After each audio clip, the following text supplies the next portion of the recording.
Hola, buenas tardes. Parece que voy a vender teléfonos, pero, en fin, no me arreglo bien yo con el karaoke, entonces mejor hago lo de la diadema.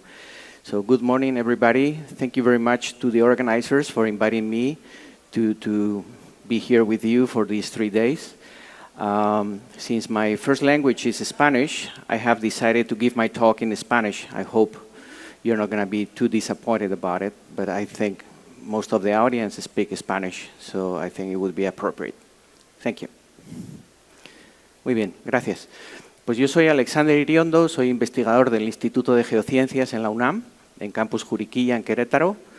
Hace un año nos convertimos de centro de investigación a instituto, entonces ya podemos dejar eso atrás.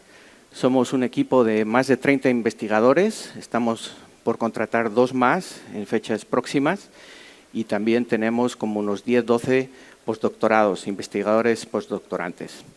Entonces nos dedicamos a trabajar aspectos geológicos, geoquímicos, isotópicos, geocronológicos y también geofísica. Muy bien, pues asesoramos y colaboramos con geólogos exploradores de México, Canadá, Estados Unidos y cualquier otro país que pueda tener interés en trabajar con nosotros. En los últimos 15 años hemos estado proporcionando muchos datos geocronológicos a las empresas mineras, porque gracias a la ablación láser y la técnica uranio-plomo en circones podemos proporcionarles datos de una forma bastante rápida, es decir, ratificación instantánea, que es lo que se lleva hoy por hoy, ¿sí?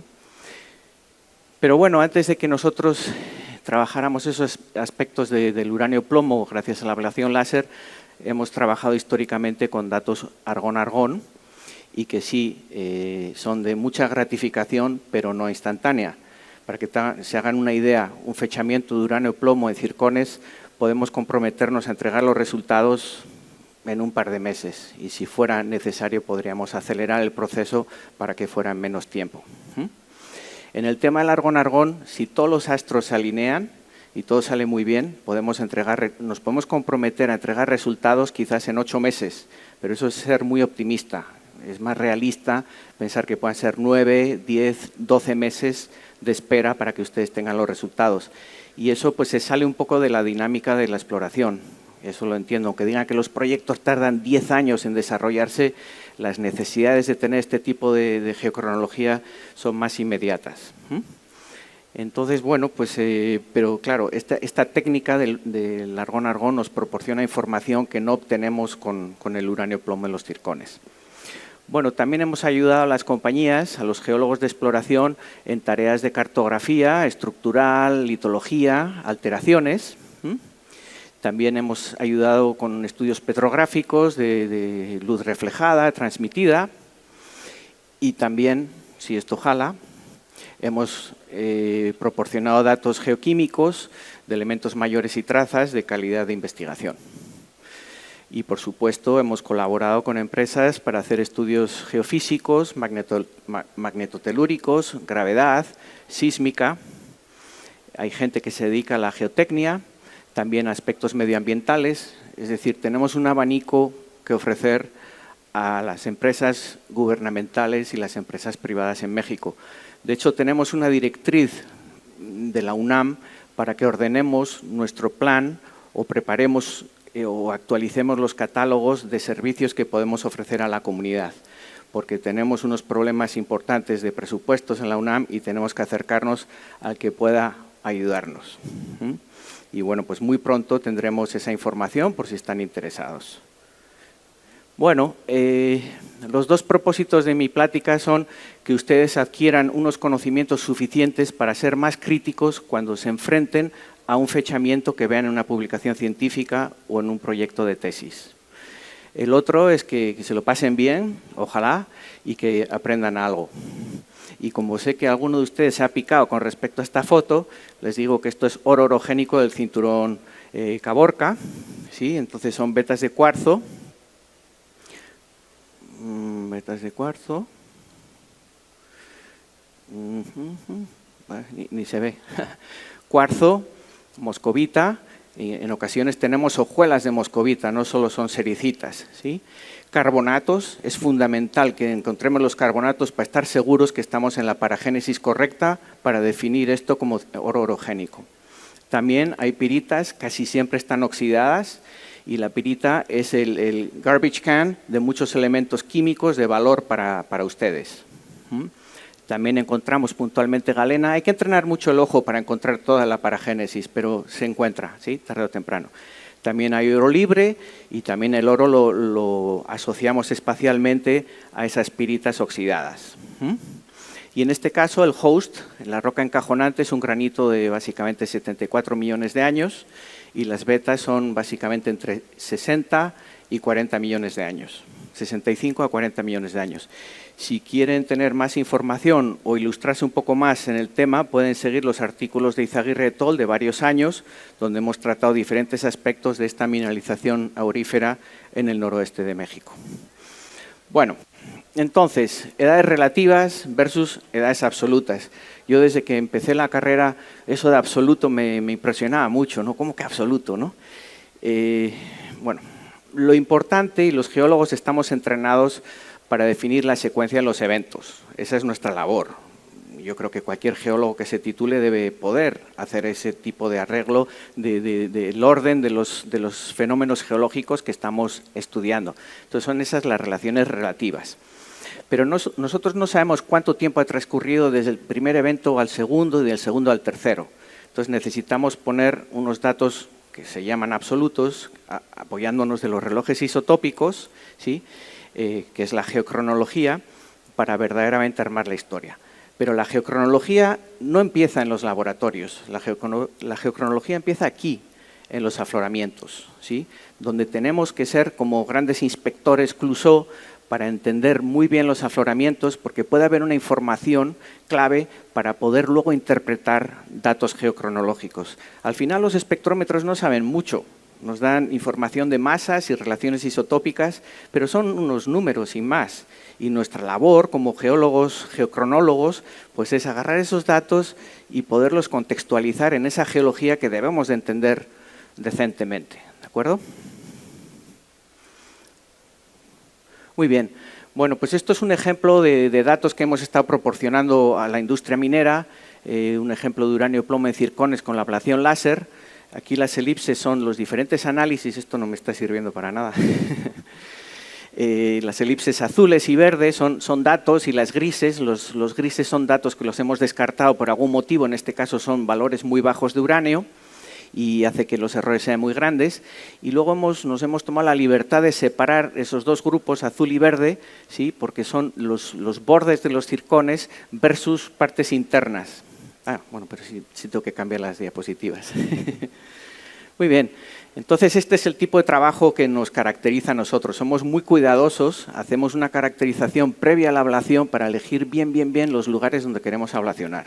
Y posteriormente a la ablación, hacemos otra vez los estudios de catoluminiscencia con el microscopio electrónico para asegurarnos que los lugares deseados fueron los que fueron ablacionados. Y aquí podemos ver que los análisis en azul son los análisis de los bordes de los circones, mientras que aquí entramos en unos dominios de crecimiento un poquito diferentes, ¿sí? Un poquito más viejos, que nosotros consideramos que son antecristales. Son circones que cristalizaron en la cámara magmática, pero no culminó toda la cristalización del magma. Entonces estuvo purulando ahí ese circón cristalizado y luego vino el último crecimiento, que es el que nos da la edad de cristalización de nuestras rocas, que es básicamente los 75 o 76 millones de años. Y luego, pues de pilón, siempre curioseamos con los núcleos y hemos encontrado núcleos aquí del Cretácico, 135 millones de años, incluso núcleos paleoproterozoicos. Entonces es cuando yo me pongo muy contento, porque a mí me interesan mucho las rocas precámbricas. Muy bien. Entonces, con la geocronología uranio-plomo en circones, lo que hacemos es acotar temporalmente los eventos, porque estamos fechando rocas volcánicas o plutónicas pre-, sin y post-mineralización. En ocasiones el amarre es muy bueno, pero en ocasiones puede haber cientos de millones de años de diferencia entre las edades que vamos obteniendo. Entonces, no obtenemos una edad de la mineralización, simplemente la estamos acotando y restringiendo, pero no resolviendo. Cuando estamos en temas de porfios cupríferos, pues eso es otra historia, porque los fechamientos en realidad, uranio-plomo, nos están dando la edad de cristalización, que esa es la edad de la mineralización. De la misma manera que el renio-osmio, la molibdenita, nos va a dar la edad del evento mineralizante. Muy bien. Entonces, bueno, pues ¿cómo podemos fechar directamente la mineralización? Pues tenemos que echar mano, que son los minerales de alteración, tenemos que echar mano pues, de esta técnica geocronológica, el argón-argón, sí, que es una variante del potasio-argón que ya desde los 60 se está jalando. Entonces, la clave es encontrar minerales que tengan potasio. Hay otras características también que tienen que cumplirse, pero el potasio es fundamental para que esto funcione. Entonces, yo históricamente he trabajado principalmente en los laboratorios del USGS en Denver, porque allí mismo, en el mismo tejado, está un reactor nuclear y podíamos irradiar las muestras así de volada y hacer todo muy rápido. Esa misma situación también la tengo yo en Oregon State University, entonces esos son laboratorios preferidos para mí por aspectos de practicidad, de entregar resultados más pronto. Pero claro, nosotros tenemos nuestro propio laboratorio, que es el único que hay en México, en la UNAM en Querétaro, el laboratorio de argón-argón.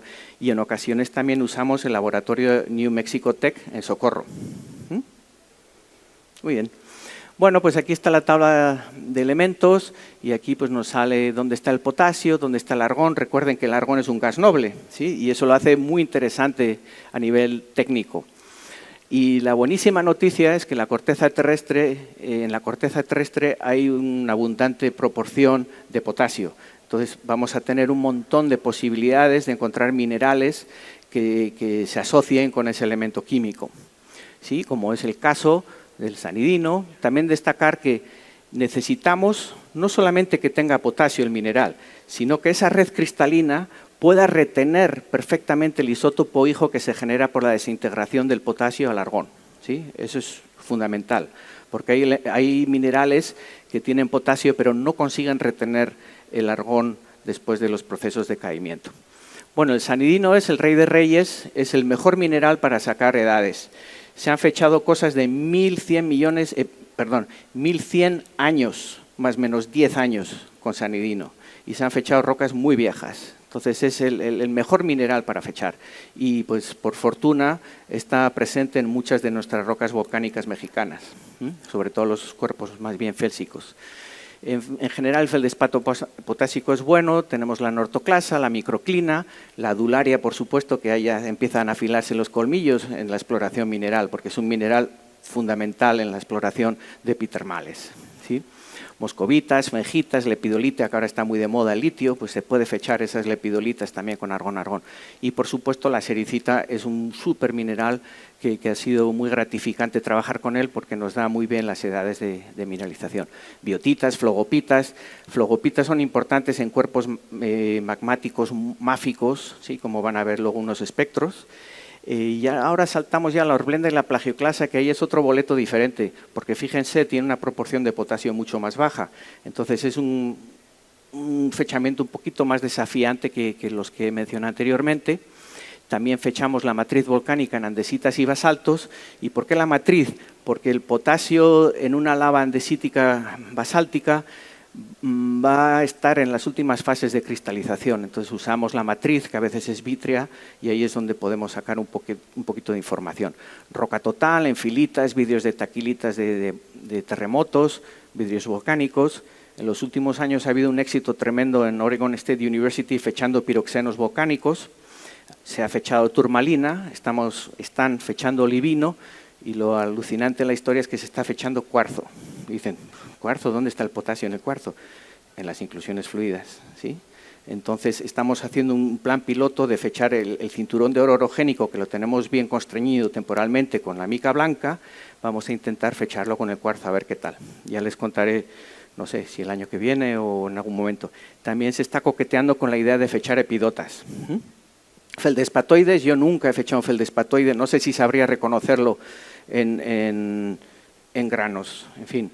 Otros minerales importantes, alunita, jarosita, los sulfatos de aluminio y fierro, pero requieren laboratorios especializados porque la desgasificación de esos minerales genera un montón de problemas en las líneas de extracción o de purificación, ¿sí? Son nasty minerals. Entonces, también arcillas, silitas, también requiere laboratorios especializados porque esas arcillas han de encapsularse antes de irradiarse. Es un proceso muy complejo que yo solo lo he visto hacer una vez en mi vida. Óxidos de manganeso, holandita, criptomelana, sé que hay un laboratorio en Australia que se dedica a hacer esas cosas. En fin, que hay un abanico importante, porque en esta mineralogía tenemos un montón de tipologías minerales, ¿sí? Divertido. Bueno, muy bien. ¿Qué representa este numerito encima de los elementos químicos? Tengo que reconocer que la primera vez que vi un elemento químico con un numerito dije, uy, eso debe ser súper difícil.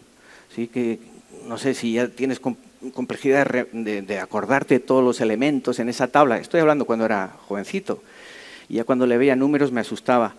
En fin, bueno, pues esos numeritos no es nada más que una sistemática nuclear, ¿sí? que consta del elemento químico, ahí está la X, el Z es el número de protones que tiene ese nucleido, el N es el número de neutrones y la suma de neutrones y protones nos da el número másico o la masa atómica, que es el azulito. Entonces, esta es la masa atómica, 40, el elemento argón tiene 18 protones, 22 neutrones, nada más, nada que haya que asustarse.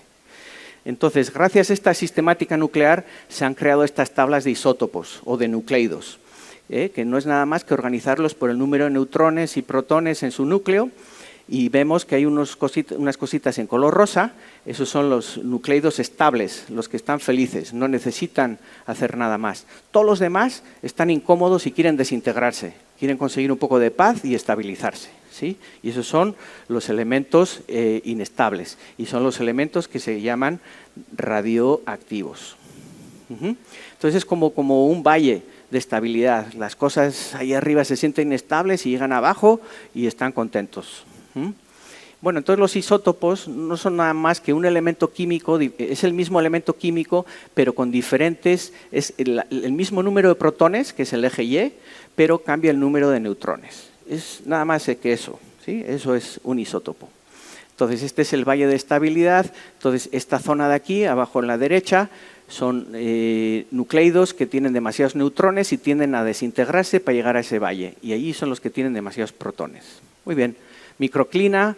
Entonces, aquí podemos ver en azul las pelotitas. Esas son la situación cristalográfica del potasio, ¿sí? En la microclina. Entonces, ese potasio se va a desintegrar al argón. Y ese argón tiene que ser retenido en la red cristalina, porque si no se retiene, no hay reloj. Y aquí vemos dónde caería la microclina y vemos que las plagioclasas pueden tener un poquito de potasio también, ¿sí?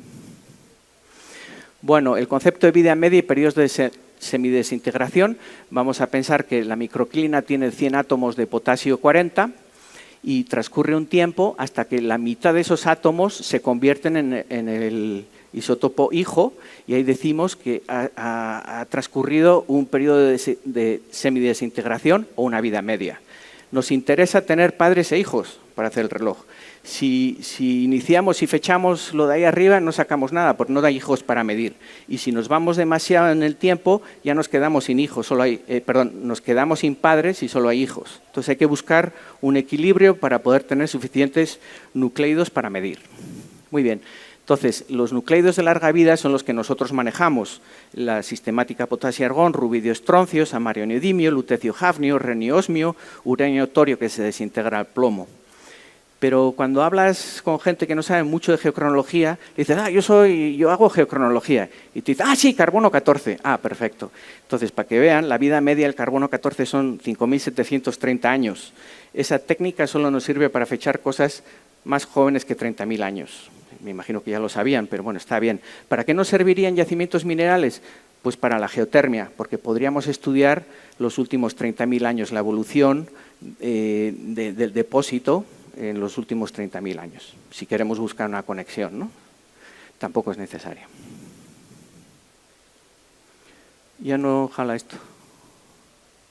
Ahora. Vale, la acumulación del argón. En esa lava que ven ahí, ustedes, ahí hay potasio que se está desintegrando argón, pero el isótopo hijo se desvincula de su papá porque no hay nada que lo retenga.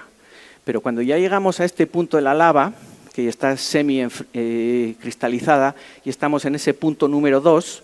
Y por último, cuando ya la lava está totalmente cristalizada y fría, ya entramos en ese punto donde el reloj empieza a trabajar a todo lo que da, ¿sí? Entonces decimos que esa es la historia de acumulación de nuestra... Entonces es como una puerta que se va cerrando, ¿sí? Y así ya retenemos. Pero mucho cuidado, y esto es un ejemplo de la importancia de las relaciones de campo. Imagínense, donde está la estrella es esta historia que está aquí en verde. Pero después de la formación de esas lavas hubo un dique que cortó todo. Y ese dique pudo haber reseteado la sistemática de la lava anterior, ¿sí? Y puede ser que la haya reseteado un poquito o totalmente. Entonces es una complejidad que solo podemos entender o ver si tenemos esa relación de campo aplastante, ¿sí? Porque lo mismo nos dan el dique y las lavas previas nos dan la misma edad. Entonces hay algo que no está bien y ese tipo de relaciones puede ayudar a explicar. Muy bien. Bueno, el potasio-argón es esta fórmula. Aquí está la T pequeña. Ay, es que aquí no funciona el apuntador. Bueno, la lambda, esas son la constante de desintegración, es un valor conocido, 40 argón, 40 potasio, esos son otras constantes que no voy a entrar a explicar ahora. Entonces tenemos que medir el potasio y el argón, meterlo en esa ecuación y ya sacamos la edad. Pero, insisto, tiene que ser un sistema cerrado para que esto funcione. Y hay otras asunciones que no me voy a enredar, pero sí decirles que las cantidades de argón y potasio en el mineral se asume que están bien medidas, pero son dos técnicas diferentes de medición, ¿sí? Y eso es un problema. Y gracias a ese problema, pues hay gente que ha discurrido una fórmula interesante. Y esto es una tabla típica de lo que les van a proporcionar si ustedes hacen potasio-argón. Una tabla con la proporción de potasio, argón, y eso se mete en la formulita y ahí te saca tu edad, ¿sí? Muy bien, entonces hay gente que tiene mucho tiempo y se les ocurrió pensar un workaround que dicen los gringos, ¿no? Entonces los isótopos de potasio son 39, 40, 41. El 39 es el más abundante con 93% y obviamente la relación 39-40 es constante en la naturaleza. Entonces si medimos el 39, que es más abundante, vamos a poder hacer una estimación de la cantidad del potasio 40. ¿Sí? Es tan sencillo como eso. Muy bien. Pues entonces, ¿cómo medimos el 39? Potasio, pues por otra técnica, pero resulta que hay alguien que discurrió que el potasio 39, ¿sí? Si lo exponemos a un campo de neutrones rápidos, se convierte, hay una transmutación, se convierte en el elemento argón 39. Y ahí, para complicar más las cosas, hay una K, ¿sí? Aparte de los numeritos hay una K. La K lo que significa es que es un argón generado por irradiación, por una activación neutrónica del potasio. Entonces, la súper buena noticia es que ahora tenemos la forma de medir el potasio midiendo el argón, ¿sí? Entonces, ahora ya podemos medir el argón 39 y el argón 40 en el mismo instrumento y hacemos la magia y podemos pasar a una fórmula que ahora les voy a enseñar. El proceso de irradiación, empacamos las muestras en estas cositas de aluminio, las aplastamos y las vamos poniendo en este tubito y cada cierta distancia vamos poniendo muestras monitor de horblenda o de sanidino en función de la edad de nuestras rocas. Y se llevan a la parte central de un reactor nuclear para que se haga esa reacción a partir de los neutrones rápidos del 39 potasio al 39 argón. Esta es una radiación muy bonita que se ve en el resplandor azul, se ve porque hay partículas cargadas viajando más rápido que la velocidad de la luz. Pero es engañoso porque eso es cierto cuando es en vacío, pero aquí estamos en un medio acuoso, entonces sí se puede tener partículas que viajen más rápido que la velocidad de la luz. Bueno, aquí está la fórmula, la T, otra vez tenemos el lambda I, que ya sabemos qué es, y tenemos esa relación 40-39, y luego sale esa cosita rara que se llama J, más 1. Entonces, eso de ahí, 40-39, lo podemos medir en el mismo espectrómetro, a la vez se miden. Entonces, la J lo que significa es exponencial, lambda, la TM es la edad de ese estándar, que ya lo sabemos, y luego simplemente medimos la relación 40-39 de esos monitores y de esa manera sabemos qué cantidad de irradiación ha sufrido nuestra muestra desconocida. Y lo ponemos en la fórmula y ya está, sacamos la edad. Entonces, ¿qué pasa? Ese argón tiene que salir del mineral. ¿Y cómo lo conseguimos? Con calentamiento.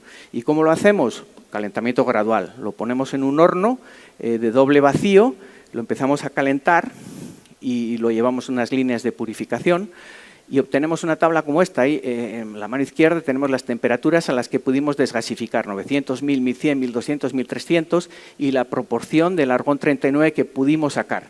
Y al final tiene que salir el 100% de ese argón que estuvo retenido en esa red cristalina. Y bueno, hay otras cositas, aquí están las edades y los gráficos típicos son espectros de edad. Entonces, en el eje X es la cantidad de argón que hemos sacado en cada paso de temperatura, ¿sí? Y ahí las edades aparentes de cada paso. Cuando los pasos son muy parejitos, podemos decir que hay una edad plató, ¿sí? Y eso pues, nos gusta, eso significa que ha habido un comportamiento adecuado de las muestras.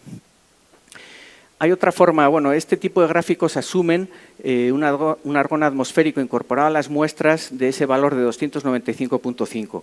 Pero hay otro método de sacar la edad, que es las isocronas inversas o diagramas de correlación inversa, que los datos nos permiten calcular el valor del argón atmosférico que quedó atrapado en ese mineral y aparte la intercepta inferior nos da la relación 39-40 que nosotros ponemos en esa formulita. Entonces, hay dos maneras de sacar edades. Aquí es la caldera Tichapotla, en el sur de México, un fechamiento de plagioclasa, esta es una isocrona inversa. También podemos desgasificar con cristal único de sanidino, con un láser, y fulminamos el mineral y le sacamos el 100% del gas de un guamazo, ¿vale? Eso es con láser CO2 y obtenemos tablas como esto es equivalente. Una cosa muy importante es ver lo del radiogenic yield, ¿sí? Porque es básicamente el argón 40 que representa el proceso de decaimiento.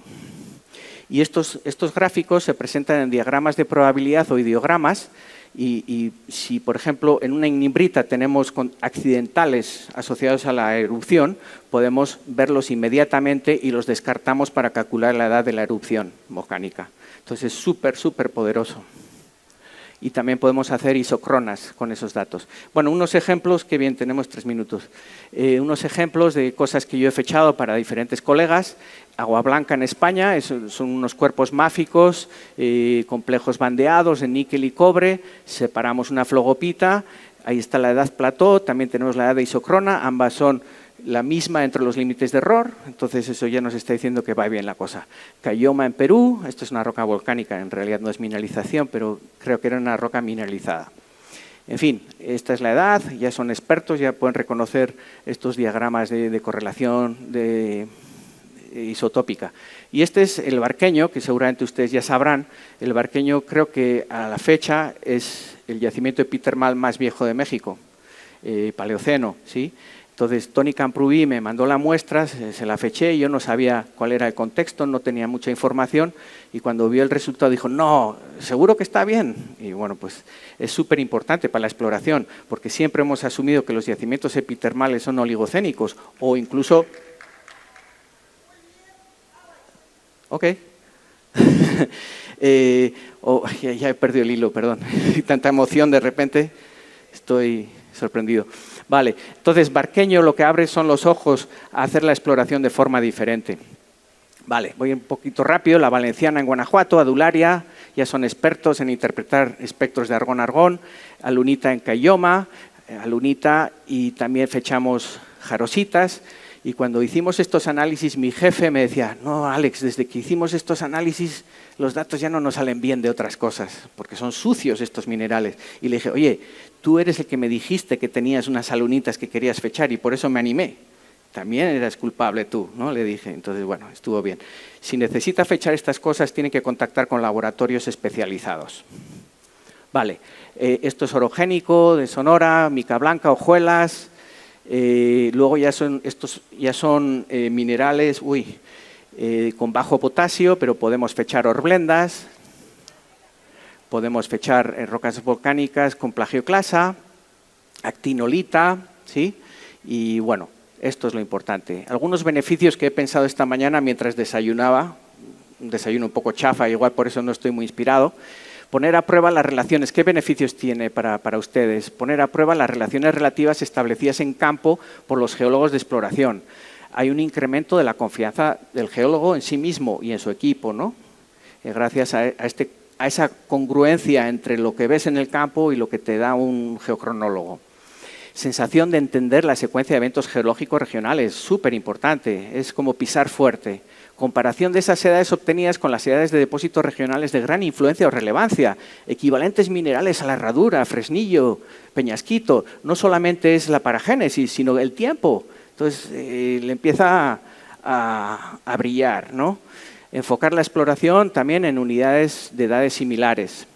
Ahorro económico evitando perforaciones de áreas quizás de menor prospectividad, porque son cosas post-mineral.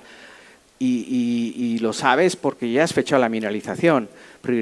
Priorizar targets basándonos en los resultados geocronológicos, evaluar la presencia de diferentes pulsos de mineralización, súper importante, que pudieran complicar los modelos de mineralización alteración hidrotermal establecidos en el distrito por los geólogos. ¿Qué tal si de repente hay varios eventos superpuestos de mineralización, digamos, epitermal, y quizás estén bastante separados en el tiempo, por ejemplo, Paleoceno, Oligoceno? Súper importante, ¿sí? Contextualización de nuestros depósitos en el ámbito de la tectónica de placas. Empezar a pensar, oye, estamos en subducción o estamos en intraplaca. Contribución a la metalogenia, que es un compromiso que tenemos todos los investigadores y ustedes de la región bajo estudio, porque eso es definir la distribución de los metales en el tiempo-espacio para predecir y localizar futuros recursos de gran importancia económica para todos. Y por último, el acercamiento con los académicos interesados como yo en la génesis de los yacimientos minerales, que hay una desconexión bastante importante, crear esas sinergias y podemos crecer juntos. No se olviden de fechar rocas, ¿sí? Let's do it. Y pues manden gente para que las capacitemos en estancias cortas o incluso que consideren hacer posgrados. Anímense a colaborar con los que estamos interesados en la mineralización. Yo a mí los millones de onzas no es lo que me motiva es entender cómo se han formado estos depósitos y entiendo que ustedes necesitan acumular esas onzas para que sigan explorando, ¿no? Pero hay que buscar esas sinergias y ojalá se animen. Nosotros estamos súper abiertos en el Instituto de Geociencias y ojalá tengamos relaciones duraderas y nos divirtamos sobre todo y ustedes ganen mucho dinero y mantengan sus empleos y todos felices.